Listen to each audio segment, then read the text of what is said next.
나오미 그 여인을 참 많이 사랑했습니다.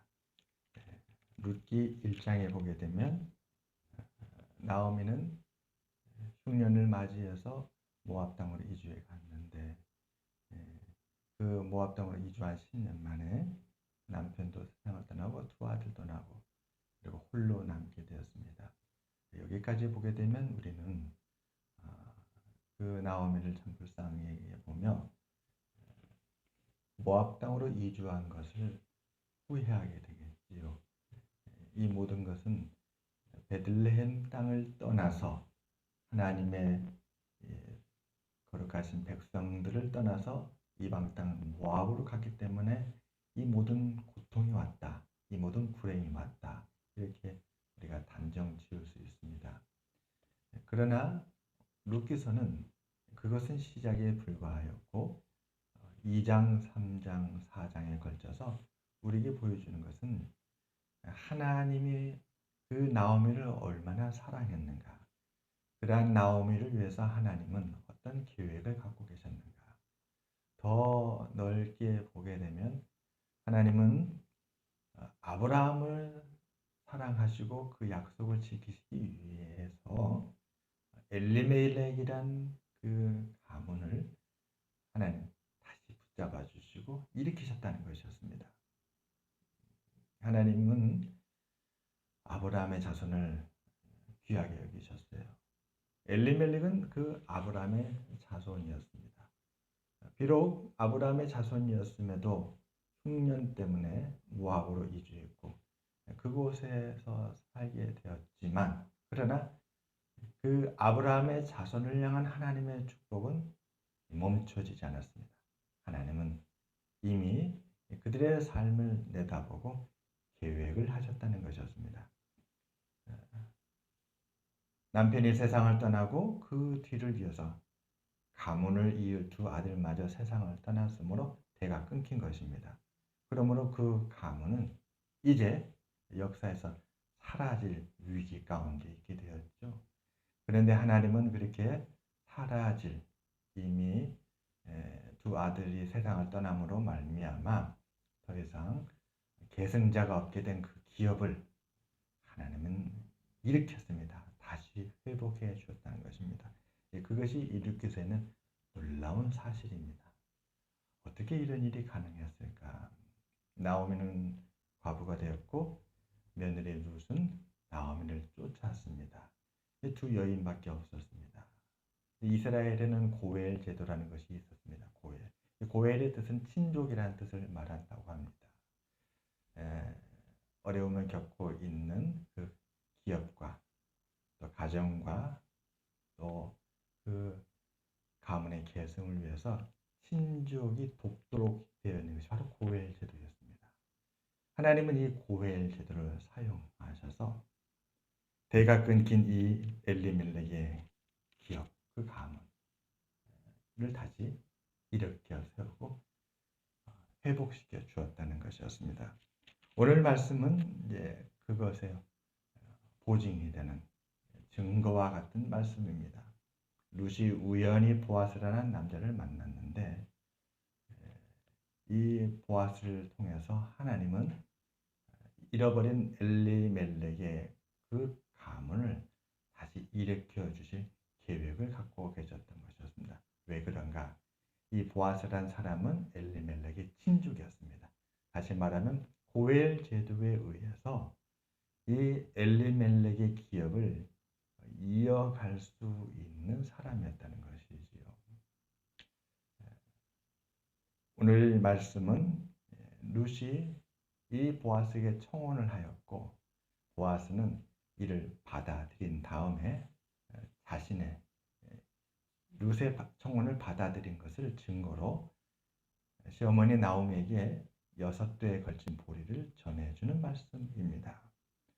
룻이 보아스에게 청혼을 하였고 보아스가 그 청혼을 받아들여서 룻을 겉옷에다가 보리를 6번 되어 줍니다.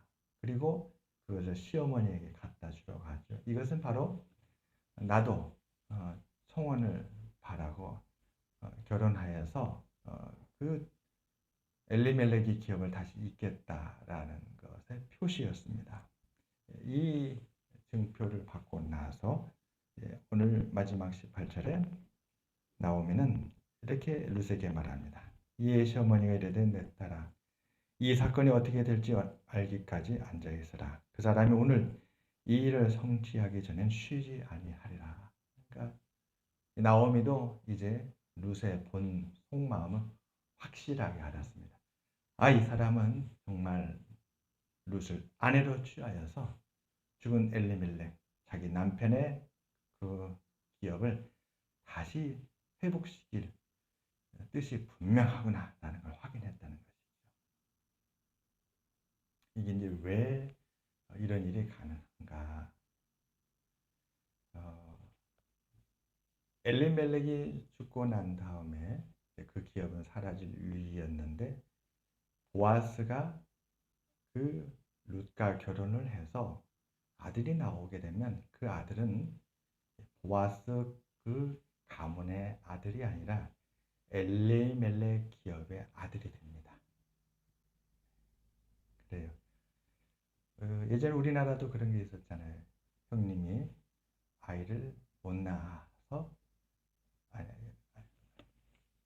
그러니까 가족들이 서로 아이를 양자 삼는 것이죠. 우리나라도 예전에 그런 일이 있었습니다. 아들이 없는 집에 형제간이 그 아들을 자기가 낳은 아들을 형이건 동생이건 형이건 동생이건 그 낳은 아들을 주는 것이죠. 양자 삼도록. 그 이유는 그 가문을 잇게 하기 위해서. 결혼했는데 딸만 계속 나와서 가문을 이을 아들이 없잖아요. 그러면 형에게 아들이 있거나 또는 동생에게 아들이 있으면 그 형이나 동생의 여러 명의 아들 중에 한 명을 양자로 삼는 것이죠. 그래서 어렸을 때 데려오니까 어려서부터 이렇게 키워서 가문을 잇게 하는 그런 일이 우리나라도 있었다고 합니다. 이 이스라엘도 그러한 비슷한 고엘 제도였던 것이죠. 그래서 보아스가 룻의 청혼을 받아들여 룻과 결혼해서 아이를 낳으면 그 아이는 이제 죽은 엘리멜렉, 나오미의 남편 엘리멜렉의 그 가문을 잇는 아이가 되는 것이죠. 우리가 아직 읽지는 않았지만 4장에 보게 되면 보아스와 같이 이러한 권한을 갖고 있는 또 다른 친족이 있었어요.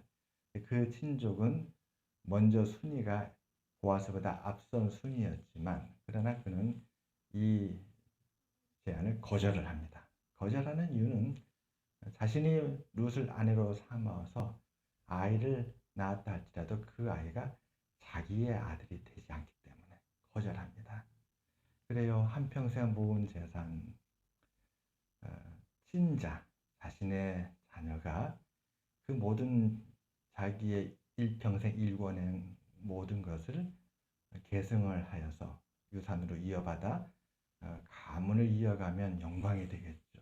그런데 그렇지 못하고 일평생 수고해서 얻은 것들 자녀에게 주지 못하고 결국은 사촌이나 오촌이나 먼 친척에게 그 기업이 다 물려주고 상속되어야 된다면 얼마나 안타깝겠습니까? 그러니까 그렇게 될 것이기 때문에 다른 기업 물을 사람은 자기에게 손해가 된다 해서 거절합니다. 그러나 오늘 보아스는 룻의 그 믿음과 그의 성실함과 또 어머니를 봉양하는 그 지극한 효심에 감동을 했습니다. 이와 같은 여인의 그러한 믿음과 효심을 바라볼 때 보아스는 마음이 감동해서 자신을 헌신한 것이죠. 내가 손해를 보더라도 반드시 이 엘리멜렉의 가문을 다시 되살려야겠다라고 마음에 결심을 한 것입니다. 이러한 과정들을 우리가 보게 되면 우리도 믿음의 큰 교훈을 얻게 됩니다. 하나님은 우리가 겪게 되는 일에 대해서 이미 준비하시고 계획을 세우시며 인도하시는구나. 그러니까 룻기 1장은 흉년으로 말미암아서 모압으로 엘리멜렉의 가족이 이주했다라는 것을 시작을 합니다. 그러나 사실은 하나님은 이미 그 전부터 이 가정을 사랑하셔서 이 가정을 위해서 사랑을 끊이지 아니하시고 바라보시고 지키시고 돌보시고 인도하셨다는 것이었습니다. 모압으로 이주했지만 하나님은 그들을 위해서 룻이라는 여인을 그 집의 며느리로 인도해 주신 것입니다. 그리고 이 가정이 엘리멜렉과 두 아들이 다 세상을 떠나는 불행을 겪었고 삶의 위기가 찾아왔지만 그러나 하나님은 룻과 보아스를 만나게 하여 주심으로 말미암아 다시 일으키시고 회복해 주시는 은혜를 베풀어 주셨습니다. 그래요. 오늘 우리가 이 루케스를 통해서 다시 희망을 되찾고 또 내일을 향하여서 믿음으로 나아가는 우리 모두가 되시기를 바랍니다. 우리 14절부터 18절 다시 한번 보겠습니다. 룻이 새벽까지 그의 발치에 누웠다가 사람이 서로 알아보기 어려울 때 일어났으니 보아스가 말하기를 여인이 타작마당에 들어온 것을 사람이 알지 못하려 할 것이라 하였습니다. 보아스가 이르되 내 겉옷을 가져다가 그것을 펴서 잡으라 하매 그것을 펴서 잡으니 보리를 6번 되어 룻에게 지어주고 성읍으로 들어가니라. 룻이 시어머니에게 가니 그가 이르되 내 딸아 어떻게 되었느냐 하니 룻이 그 사람이 자기에게 행한 것을 다 알리고 이르되 그가 내게 이 보리를 6번 되어주며 이르기를 빈손으로 내 시어머니에게 가지 말라 하더이다 하니라. 이에 시어머니가 이르되 내 딸아 이 사건이 어떻게 될지 알기까지 앉아있으라. 그 사람이 오늘 이 일을 성취하기 전에는 쉬지 아니하리라 하니라. 시어머니 나오미는 참 지혜로운 사람이었습니다. 보아스를 만났는데 그 보아스가 자기 며느리 룻에게 선대하는 것을 듣고는 그 며느리 룻에게 명령한 것이죠. 오늘 타작마당에서 분명히 보아스가 그 타작마당에 잠을 잘 것이다. 그러면 너는 꼭 그 타작마당에 가서 오늘 밤에 이 보아스의 발치 이불에 너도 함께 누워서 자거라. 이렇게 명령했습니다. 그 이유는 그렇게 한 이불을 가지고 두 사람이 함께 누워서 자는 것은 이 보아스에게 자기 뜻을 전하는 방법이었던 것이죠. 그리고 그 전할 때에 반드시 사람들이 다 타작마당을 떠나고 보아스가 혼자 있을 때에 그의 이불 발치에 누워라 이렇게 명령했습니다. 왜냐하면 이 룻은 미망인이잖아요. 남편을 잃고 따라왔습니다. 시어머니를. 혹여라도 사람들이 오해할 수 있는 여지가 있는 것이죠. 지금은 모든 것이 아직 결정이 나지 않은 상태이기 때문에 사람들에게 오해가 되고 잘못 소문이 나면 안 되기 때문에 사람들의 눈을 피하라 했던 것이었습니다.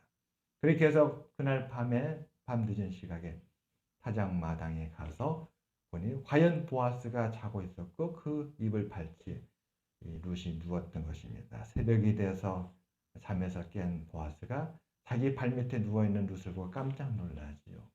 그리고 나서 룻이 이제 보아스에게 자기의 분명한 뜻을 전합니다. 그때에 보아스가 그걸 받아들인 것이죠. 받아들이고 보리를 6대를 그 룻에게 전해서 시어머니 나오미에게 갖다 주라고 했던 것이었습니다. 그래서 시어머니는 룻이 가져온 그 보리를 보면서 확신을 한 것이죠. 그렇다면 보아스도 이 청혼을 받아들였구나. 그렇다면 이 사람이 결심을 했으므로 이 모든 일을 이루기까지 나머지 일은 다 이 사람이 알아서 할 것이다 하고 룻에게 기다리라 이 믿음을 주었던 것이었습니다. 우리가 최선을 다하면 하나님은 우리의 최선을 받아주시고 길을 열어주실 것입니다. 여러분 연말입니다. 우리 낙심하지 말고 믿음을 갖고 나가기를 주님의 이름으로 축원합니다. 추수감사주의를 지냈잖아요. 추수감사주의 하나님 앞에 감사함으로 나가면 우리의 감사를 하나님은 기쁘게 받아주시고 길을 열어주시라고 믿습니다. 하나님은 항상 우리에게 더 좋은 길을 열어주십니다.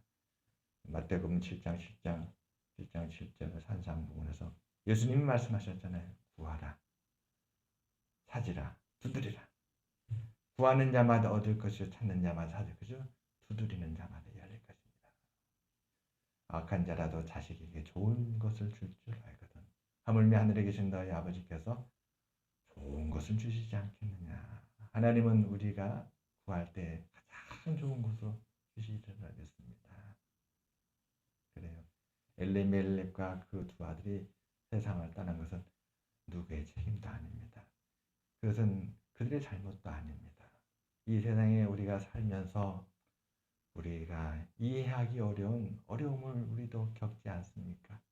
아무리 생각해봐도 내가 왜 이런 사건에 휘말리게 됐을까? 왜 나에게 이런 일이 일어났을까? 우리의 생각으로는 알 수가 없는 일들을 우리가 사실은 겪어가고 있습니다. 하나님은 그럼에도 불구하고 우리가 어떤 일을 만나고 어떤 역경이 있다 할지라도 창조주이십니다. 그분은 새 일을 행하십니다. 우리가 알지 못하는 일을 하나님은 이루어 가시는 하나님이신 줄 믿습니다. 모압에 이주하기 이전에 이미 하나님은 엘리멜렉과 나오미 그 가정을 사랑하셨고 그 가정의 하나님이셨고 그들이 역경을 겪었으나 그럼에도 불구하고 하나님은 변함없이 그들의 하나님이셨습니다. 그리고 오늘과 같이 하나님은 룻과 보아스를 만나게 해주시고 나오미에게 지혜를 주셔서 이 룻과 보아스가 서로 결혼을 준비하게끔 하신 줄 믿습니다. 이것은 그 개인에게도 영광이고 기쁨이지만 더 크게는 하나님께서 아브라함에게 약속하신 그 믿음의 자손을 향한 축복을 하나님께서 잊지 아니하시고 이루어 가시는 것이라 믿습니다. 이 보아스와 룻이 결국 결혼해서 태어난 아이, 그 아이가 바로 다윗의 조상이에요. 하나님께서 그런 귀한 믿음의 자손을 이어가시고 이루어 가시는 하나님이십니다. 오늘 우리들도 하나님 보시기에 얼마나 귀한 삶인지 모릅니다. 우리의 삶도 하나님께서 귀하게 보시고 인도하고 계십니다. 우리가 잠시 올 한해 어려운 일이 있었지만 그러나 우리가 하나님을 향하여 믿음을 잃지 아니하고 오늘까지 오게 된 것도 하나님의 은혜인 줄 믿습니다. 앞으로 어떻게 우리가 지금 앓고 있는 문제들을 하나님께서 풀어가실지 우리는 다 알지 못합니다. 그러나 우리가 믿음으로 기도하며 하나님을 바라보면 하나님께서 이루시는 놀라운 은혜를 우리가 보게 되리라 믿습니다. 기도하겠습니다. 하나님 아버지, 어려움을 겪었던 가정이지만 하나님은 또한 그 가정을 위해서 이렇게 미리 준비하시고 신이 인도하시사